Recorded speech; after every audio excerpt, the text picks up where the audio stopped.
और किस विषय में आपने इतनी खापें इकट्ठी करी हैं और कितनी खापों ने आप आज हिस्सा लिया इसमें? सबसे पहले तो सभी मीडिया कर्मियों का बहुत बहुत धन्यवाद कि आप हमारे एक बुलावे पर आए। विषय ये है कि जो हरियाणा विधानसभा के विधायक है राम कुमार गौतम, उसने एक बहुत ही बेहुदा टिप्पणी करी थी और हम समझते हैं कि उसमें एक सोची समझी साजिश है। वो चाहता है कि हरियाणा में दोबारा जातीय दंगे भड़के। तो हम यही चाहते हैं कि राम कुमार गौतम पहले तो कहते हैं मैं माफ़ी मांगूँ, फिर कहते हैं मैंने जो कहा है ठीक कहा है।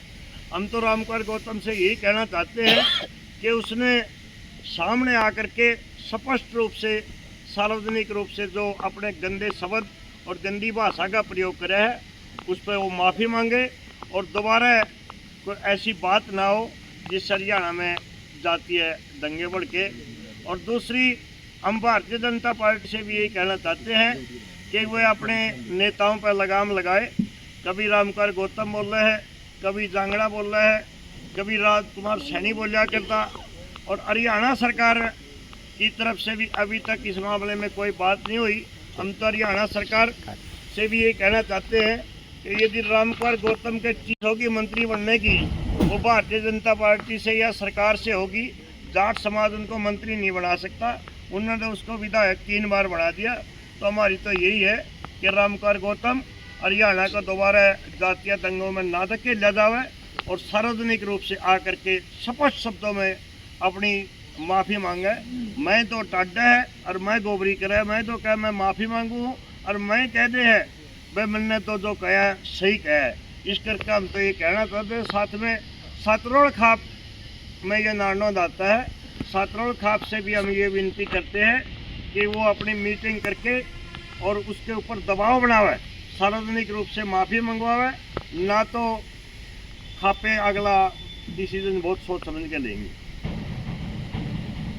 कुछ और भी राम कुमार गौतम का आपने नाम जिक्र किया, उसके अलावा कई सरपंचों ने अनर्गल बयान जारी किए हैं कि इनके हाथ से राज चला गया इसलिए इनको टीस है, और अगले दिन फिर वो माफ़ी मांग लेते हैं। क्या इससे समाज का जो ताना बाना आपस में वो खरा मतलब कितना सही रहे मायने में सही रहेगा और कितना ताना बाना खराब होगा? जी देखिए, हम तो ये समझते हैं कि जाट समाज ऐसा है जो सभी जातियों को इकट्ठा लेकर चलता है और विशेष तौर पर ब्राह्मण और जाटों का भाईचारा है, ऋषि और कृषि का मेल है। जो राम कुमार गौतम ने बात कही, चाहिए तो था इस समाज को आगे आकर के उसमें राम कुमार को बरसना, लेकिन वो गांव मुआड़ा का कोई सरपंच है वो उससे भी आगे बढ़ गया और सारी जाति को एक राक्षस प्रवृत्ति का तगमा दे है। तो हम तो ये चाहते हैं कि इस किस्म के जो आदमी है, ना वो ब्राह्मण समाज के हैं ना दूसरे समाज के, वो चाहते हैं इस समाज में आग लगाया जाए। उन ब्राह्मण समाज से भी हम अपील करना चाहते हैं और सातरोड़ खाप से भी कि वो सामने आकर के इनको शामिल जावे और इन पर सार्वजनिक रूप से माफ़ी मंगवावे। जैसे 2016 में दंगे भड़के थे, इनकी मंशा तो यही है कि दोबारा से इस किस्म की उल जुल टिप्पणी करवाएगा, कभी उस सरपंच से, कभी राम कुमार गौतम से, कभी जांगड़ा से, इस किस्म के करके ये समाज का माहौल ख़राब करना चाहते हैं। तो हम तो सर्व समाज से ये अपील करना चाहते हैं कि हरियाणा 36 जाति का है, हमें मिलजुल के रहना चाहिए और एक दूसरे समाज के खिलाफ वो टिप्पणी नहीं करनी चाहिए।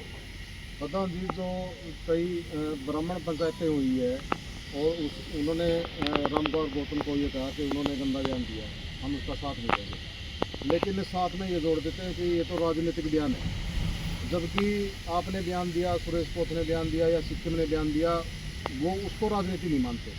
तो ये दोहरा रवैया क्यों? जैसा आज प्रधान जी के यहाँ हम आए हैं, ये प्रेस कॉन्फ्रेंस हुई है नरवाना में, इसमें लगभग सब खापे मौजूद हैं। पहले तो मैं आपको बता दूँ एक बार, फिर आपके सवाल का जवाब दूँगा। बिरहन खाप से तो जगवीर नैन जी हैं, देशवाल खाप से मैं संजय देशवाल, कुल्लू खाप से जयवीर कुंडू जी, उड्डा खाप से जगवंत उड्डा जी, दहिया खाप से जयपाल दहिया जी, सरोवा खाप से तीस सरोवा जी, डाडन खाप से प्रधान जी बैठे हैं दलबीर जी, श्रीपाल सतगामा जी सतगामे से, दयानंद देशवाल जी, नरवाना खाप से मोर साहब, उजाना खाप से रोहतास जी और चहल खाप से बलबीर चहल जी, काफ़ी खापें आज यहाँ इकट्ठी हुई है। वो इसीलिए हुई है कि जो ये खाम खा के जान रोजाना, वैसे तो गलती मान ले राम कुमार गौतम, और गलती मानने के बाद फिर दूसरे दिन के मुँह ठोक दिए। उसने अच्छा काम भी कराया है, वो मैं अपने याद दिवा दूँ। वो आदमी था जिसने विधानसभा में एक मुद्दा उठाया था लव मैरिज के ऊपर, हमने जब उसकी प्रशंसा भी करी थी, लेकिन आज वो हमारे समाज ने गाड़ दे, तो वो हमारी की वोटा तो ना बन गया। क्या सभी दौल के जाटों की वोट नहीं है, जाटा नहीं वोट दे रखी है, वो छत्तीस बिरादरी की वोटा तो बन रहा है। और जाट हमेशा छत्तीस बिरादरी के भाईचारे में रहे हैं, किसी के दुख में दर्द में कहाँ पीछे रही हमारी को, उसी से पूछ लो आप जाकर, आप तो पत्रकार हो, आप उससे पूछ सकते हो भाई जाट ने किसकी मदद नहीं करी। आज वो हमें गालियाँ दे रहा है और गाली दे के फिर पीछे हट गया है। रही बात, उसने अपने समाज की पंचायत कराई, आपने मेरे से सवाल करे था 2 मिनट पहले, उसने अपने मोआना गांव में सरपंच से पंचायत करी, उसमें बतेरे बुद्धिजीवी भी थे, उसमें एक अर्जुन वो पद्मश्री अवार्ड मिल रहे हमारा गांगोली से है महावीर गुड्डू, वो भी मौजूद था उस पंचायत में। मैं आपने बता दूँ, उन्होंने नहीं कहना चाहिए था, जो सरपंच ने बातें कही वो तो समाज तोड़ने की बात कर रहा है, उन्हें जोड़ने की तो बात एक भी नहीं करी, वो हमने गाड़ देने लग गया। क्या सारा समाज उनका खोटल है? हो सकता है कोई आदमी ने किसी की गलती कर रखी हो, एक आदमी गलती कर दे तो फिर क्या सारे समाज की कार ला देंगे? हम नहीं कहते पंडित जी हमारा भाईचारा है, छत्तीस बिरादरी में हमारा भाईचारा है, लेकिन वो गलत कर रही है, उसके लिए उन्हें सार्वजनिक मंच पर आकर गलती माननी चाहिए। कितने भी वो भी विधानसभा का सेशन है, उन्हें मान लो वो गलती, और सरकार को खासकर मुख्यमंत्री को भी इसके ऊपर संज्ञान लेना चाहिए कि भाई उसके जो भी एमएलए हैं, जैसे रामचंद्र जांगड़ा जी के भी बिगड़े उठ बोल हो रहे हैं, और भी हैं कई, उन्हें नहीं ये स्टेटमेंट देनी चाहिए, और सरकार ने इसके ऊपर पूरी संज्ञान लेनी चाहिए कि जो इस तरह की भाषा बोल रहे हैं। और हम तो पब्लिक तो है, आम जनता तो छत्तीस बिरादरी तो एक और वो करा, हाँ आगे ये नज़दीक फिर चुनाव आएंगे, इसे आदमी का इलाज जरूर करना चाहिए भाईचारे, जो समाज में गाली देते हैं। प्रधान जी, हाँ जी, जो अनर्गल भाषा प्रयोग किया जाता है, इससे पूरा समाज का माहौल खराब होता है, और इससे जो अनर्गल भाषा बोलते हैं, पहले जातीय दंगे हो चुके हैं। हाँ जी, हाँ जी। आपको पता 2016 में हरियाणा के अंदर बहुत बड़ा दंगा हुआ था, उसमें बहुत ज़्यादा भाईचारा खराब हुआ था। उसके अलावा जैसे अब अनर्गल भाषा का किसी जाति के विशेष जाति के ऊपर टारगेट करके भाषा प्रयोग किया गया है, आप खापें क्या उसको लेकर, जितनी भी खापें बैठी हैं, क्या खापें उसके ऊपर को कानून लेके आएगी? कोई भी, चाहे विधानसभा मेंबर हो चाहे लोकसभा का मेंबर हो, क्यों ना उसके ऊपर अमर्यादित भाषा के ऊपर उसको उसकी सदस्यता भंग कर दी जाए? बिल्कुल, हम इस बात का समर्थन करा, और इस बात के लिए हम कोशिश भी करेंगे। जनप्रतिनिधि है देखो, क्योंकि जब वो बयान नहीं देंगे तो शांत माहौल रहेगा, क्योंकि ये पता है कि आपकी सदस्यता भंग होने जा रही है। उसके बारे में क्या कहना चाहते हैं, ये बात बताइए जी।